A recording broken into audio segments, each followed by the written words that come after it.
Hello everyone, welcome to my channel. Today in this video we will be discussing about the topic salivary glands, and we will be discussing about the esophagus, the peristaltic movement. Along with that we will be also seeing how all of this occurs. So let's start. So as you know, we know that we are having salivary glands. In the very first video, we have seen that salivary glands are present in the mouth region. Where exactly? Now, we do not have clarity about that. In the very starting video of the first video, I told you that we are having associated glands along with the alimentary canal, both of them present in our digestive system. They together combine to form the digestive system. In that associated glands, one of them is salivary glands. So, salivary glands is a type of associated glands where we notice that these salivary glands are responsible for various reasons. The very first, the production of saliva. Okay. Similarly, this saliva which is there, it contains an enzyme. That enzyme, which you can also call it as biocatalyst or biological catalyst, is so called as salivary amylase, which you can also call it as ptyalin. So this is one of the enzyme. Now this helps to break down the sugars, or you can say the carbohydrates, okay, the carbohydrates or the glucose into the simple sugars. So for the conversion of the carbohydrates, which you can also call it as glucose, this will get converted into simple sugars. Now, how it happens? It all happens by the action of an enzyme that is called salivary amylase, which is also called as ptyalin. The very good question arises, what is an enzyme? Now, as we have seen in our previous videos, that enzyme is nothing but, see, it is a type of catalyst or biocatalyst, or it is a chemical substance which helps to break down, enzyme helps to break down the complex substance into the simple substance. Similarly, enzyme also helps to increase the rate of reaction, or it helps to speed up the reaction. So for this reasons, we are having enzymes in our body. One of the example is salivary amylase. More of these enzymes will be seen when we discuss about our human digestive system. Now, regarding saliva, I told you one thing is, it is containing an enzyme called as salivary amylase or ptyalin, which helps to break down. So digestion of the starch, we can say, or carbohydrate starts in the mouth region, which converts into simple sugars by the action of salivary amylase or ptyalin. Followed by that, what happens is, this saliva, what are the functions of saliva? We might wonder. So let's discuss of the functions carried out by saliva. So this saliva, it performs a variety of functions. First is maintaining the pH value. So in our mouth region also, it maintains a pH value. For that we are having saliva. Along with that, it helps for the lubrication purpose. Now what do you mean by lubrication? Whatever food we are eating, okay, in order to pass the food from the mouth to the esophagus, it will make it very comfortable or easier to pass it. So for easier transportation, it makes it. So lubrication. Apart from that, saliva which is present in the mouth region, which is produced by the salivary glands, okay, what it does is, it helps to softens the food. Whatever food molecules or particles we are eating, it is very complex in nature, and it is also very hard. So it makes the food soft by the action of saliva. So it helps to soften the food. Okay. So apart from that, saliva which is there, it also helps to swallow the food properly. That also by the help of the tongue. No doubt. So these are the different functions which we observe, which are carried out by saliva.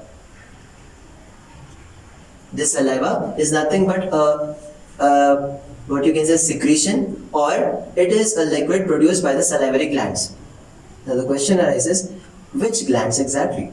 Now there are in total 3 types of salivary glands located in the mouth region. This is very new to us, correct? The very first one of them is the parotid gland. Notice this parotid gland is found near the ear region, okay? Somewhere here, this region you can find the parotid gland. Along with that, you have the next sublingual gland.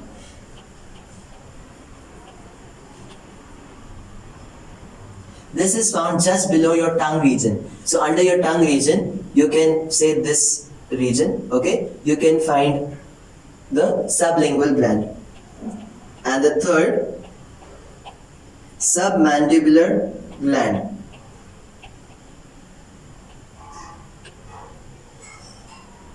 You remember we have discussed that we have upper jaw and lower jaw, the fixed one and the movable. The upper jaw is so called as maxilla, lower jaw is called as mandible. Okay, in the mandible, now this region, so here at the mandible, this bone which is the jaw bone, here inside in the deep anatomy part, we can find the submandibular gland. So parotid gland, sublingual gland, submandibular gland. These are the 3 types of glands which are so called as the salivary glands. Okay, these are the types of salivary glands.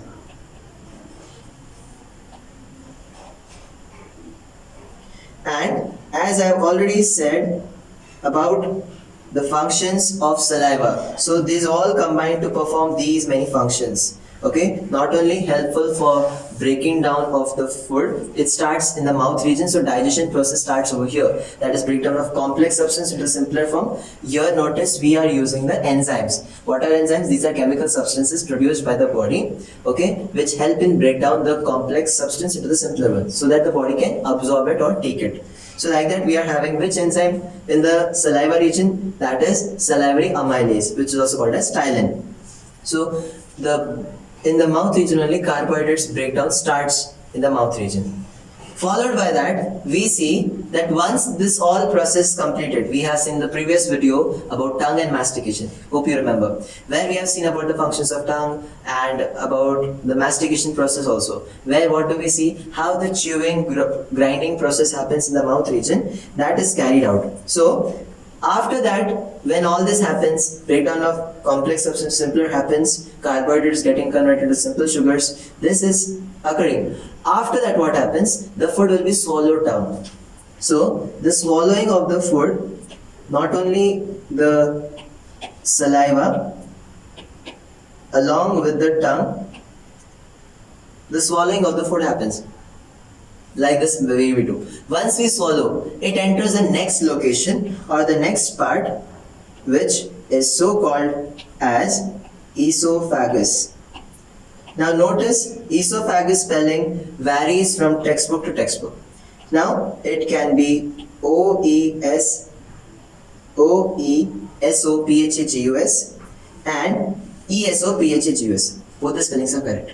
Now according to the British English we follow O, and according to the American English we go with E. Now most of the textbooks we go with the OE, the NCERT one. So if you start with the OE, so this esophagus, in simple terms, esophagus is so called as the food pipe. And what is the function of this esophagus? Let us try to understand it. Now this esophagus is a tubular structure. First thing, it is connecting the mouth or the buccal cavity region to the stomach region. Okay, and this esophagus which is there is a long tubular structure which is little curved and bent. Wait a minute, am I forgetting something? Yes. Before directly going to the esophagus or stomach region, what exactly is there up? See, after we complete the mouth or buccal cavity region, we go with the next part which is called as glottis and epiglottis.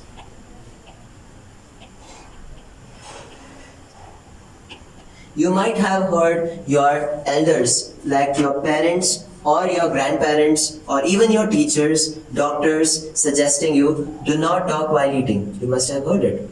Have you ever wondered what is the reason behind that? Let me make it very crystal clear to you.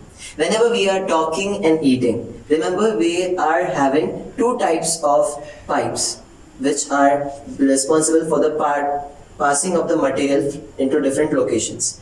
Now, how we are having food pipe, similarly, whatever oxygen we take in, carbon dioxide we exhale. So for the movement of these gases, there is a tube which is so called as windpipe. So how we are having food pipe, we also have the windpipe.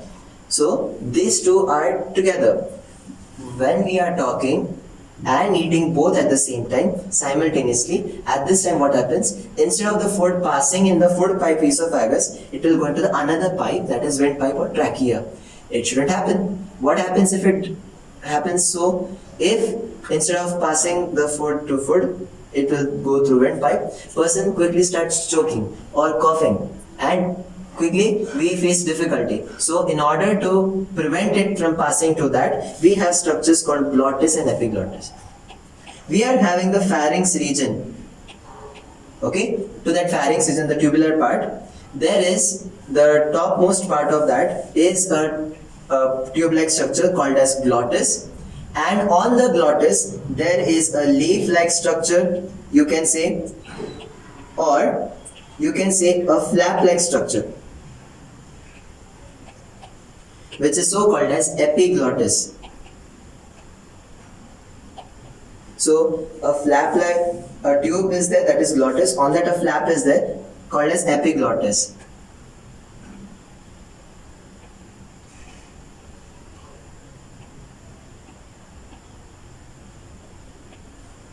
So we see that the flap like structure is called as epiglottis, whereas the tubular structure is so called as glottis.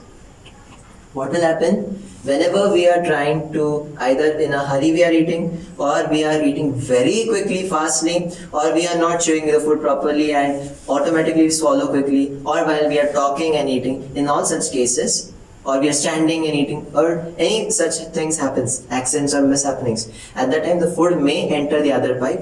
So it shouldn't happen. That's why the epiglottis is there, the flap-like structure will cover it. Which one? Windpipe, so that the food shouldn't pass through the windpipe or trachea. Correct?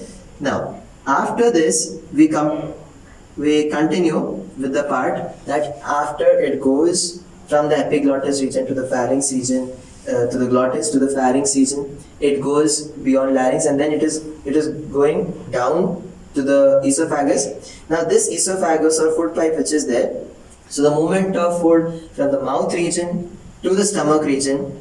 Okay, so we are having the mouth, where we have the mouth cavity, which is also called, I had given you the different names, that is oral cavity, buccal cavity.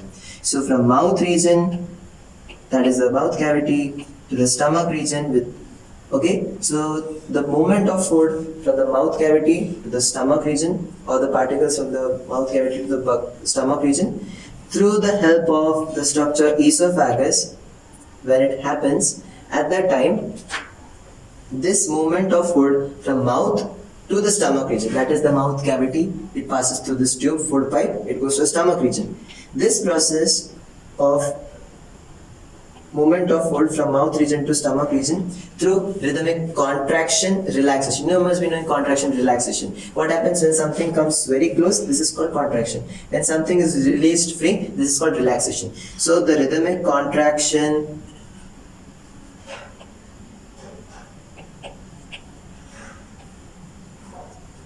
so the definition of the term which I am going to say is the rhythmic contraction and relaxation. Contraction, relaxation, both occur simultaneously.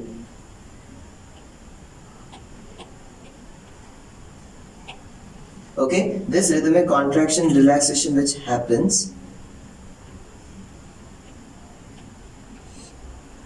this is occurring, this movement which is occurring through the help of esophagus from mouth region to the stomach region. This process is so called as peristalsis. What is it called as? Peristalsis, which you can also call it as peristaltic movement.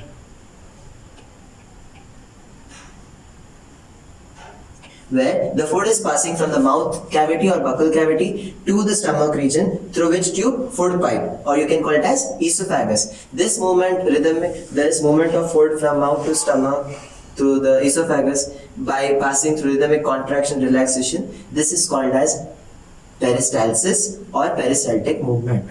Hope you understand. So let us summarize what we have seen in our today's class. Today we have seen that what is salivary glands, what are the types of salivary glands, what is saliva, okay, functions of saliva, okay, location of the salivary glands.